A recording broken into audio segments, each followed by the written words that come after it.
Let's get it, y'all. Let's go. Welcome back to Chuck's Daily Hustle, you guys. I'm keeping it moving and grooving. Before I jump into the reason why I'm making this video or starting this video, I just want to give y'all an update. I'm in the 06 Dodge Grand Caravan, you guys. I am getting ready to drop this off to Chris.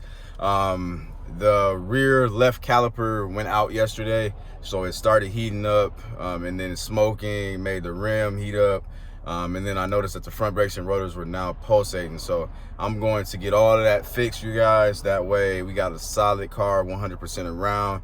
That'll just bring the value of the van up. That way we just, as soon as somebody comes out and looks at the car, it's gone out of there. So that's what I'm gonna do, you guys.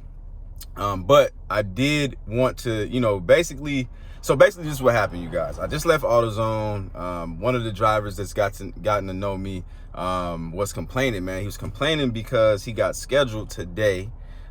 He got scheduled today from his boss, right? To work on a weekend that he's not supposed to work. So he woke up, he said he was feeling great. He was like, oh, it's gonna be a great, wonderful day, right? And then all of a sudden he gets a phone call from another boss, the weekend manager, saying that he's supposed to be in, delivering their product. And so what he had to do, he had to get up, get ready, come there, and when he saw me, I always say, hey, how you doing? And he said, oh, I'm doing horrible, and so he told me the story. And it started to bring some things back to me, man. When I first started working, man, believe it or not, you guys, let's just go to just my regular job when I started working for a corporation.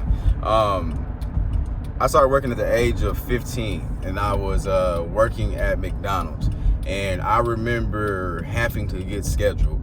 From there, I went over to Sears, and I was working at McDonald's at the same time, doing 16 hours a day once I was at the age of 18. And I just remember being scheduled, not being able to sleep, not as long as I want to, having to kind of make the schedules, coincide with each other for me to have a little bit of breathing room, for me to be able to live my life in some shape or form, right? And I was being controlled. But, and I'll say this, it made me feel away, right? But I had got used to it. As human beings, if, like, say for instance, you're under pressure consistently 24/7, you're going to learn how to cope with that pressure. If you're in a bad relationship and it's been bad for years, you're going to learn how to deal with that bad relationship. A lot of times you don't know how things feel until you're out of that bad or toxic relationship. And I'm not just talking about person to person. I'm talking about you working for somebody, whatever the case may be, right? So, continuing with the story. From there, after I, got done with that, I eventually started I went into collections, you guys. Went into collections, same thing, man. I'm making more money, but I'm sitting at this cubicle, man. My back hurting, right? I'm so used to standing up at jobs. I did other jobs like warehouse jobs and things like that. But like my back hurting, like I'm getting like what they call it, scoliosis, man. My back, I got hurt. I actually ended up getting herniated discs and all this type of stuff from just sitting there all the time trying to make this money. Because in collections you get hourly plus you get your commission. And I was great at my job, man. I was between top 3 on the company, and I worked for a company called IQOR. And that was a really, really big company to work for. I think it's actually it was at that time the largest collection agency in the world. And I was doing great, man. Was I getting paid adequately? No, not at all. Did I know that? Yes. And that made resentment for me, I always, selling cars, whatever. I felt good doing it, but I didn't understand because I was in this constant cycle of, I have to, this is just how it's gonna work, right? Anyways, I ended up getting a better job. I worked for a different collection agency, and then I started making some really nice money, almost pushing 6 figures, right? And at that time, and that's great. That might be today's equivalent. That might be like 150, y'all. Anyways, man, I'm gonna pull over right here so I don't get too distracted. But anyways, man, I ended up, progressing with the income.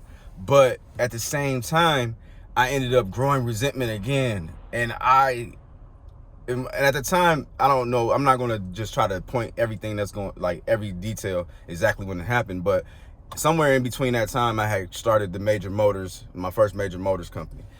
So my first car dealership. And I remember just sitting there depressed, man. And I'm like, man, I can't do this no more. Like, man, I'm tired of this. My boss on my back. I got to hit these quotas. I got to run outside on my lunch break to go sell a car. I got to schedule around it. I got to work after. I got to go to the auction before. You know what I'm saying? Like all of this crazy stuff. And then you feel bad. You feel like you're sneaking around to even go do something for yourself. So what that created was an urgency for me to get up out of there, right? An urgency for me to be able to schedule myself, like work for myself, right? And so eventually, you know, everything happens for a reason. We had lost our contract and boom, I was stuck to figure out what next collection ACM I'm gonna go to. Man, I'm not going to another one. I'm not sitting behind a cubicle. I'm not going back to school because there's nothing that I want to do but work for myself. The only thing that I'm gonna go to school is to learn how to do accounting. That's the only thing I thought. If I can learn how to do accounting and then put that knowledge with my business, that's the only thing that I'm ever gonna do, or learn the law, right? Learn business law. So, and I'm like, I don't want to do that, man. I don't want to be sitting in a cubicle. I don't want to feel like confined. Like that's my worst thing, y'all. Like number one fear for me is being confined to a space. It's not like me being I'm not claustrophobic, but it's me not being able to move when I don't want to, right? I don't even like putting a collar on my shirt, right? I don't like nobody touching my neck, seriously, right? So I don't like that feeling, man. And so anyways, what ended up happening obviously is we went full time, and now I'm able to control when I wake up. If I feel depressed that day, I can say, man, you know what? I'm not working, right? Is that a good thing? No. You know, to just not work just because you're not feeling good that day, right? But I have that option, you know what I mean? I've taken control of my destiny, and I'm able to do whatever I want to do with it. So I just wanted to make that statement on my end, and hopefully that makes sense to you, and I hope all that did something for somebody out there, man. Because if you're feeling like that, man, if you're feeling like you're stuck in a position where you're not able to do what you want to do, and you're getting angry by being there, then you shouldn't be there. You know, I'm not saying not everybody's meant to be a boss. Let's 100% say that. I always say that. Some people are meant to be workers. I learned that from one of my mentors, and I heard that on like a Millionaire Mindset podcast one day. And so anyways, man, you just got to do what makes you happy, you guys.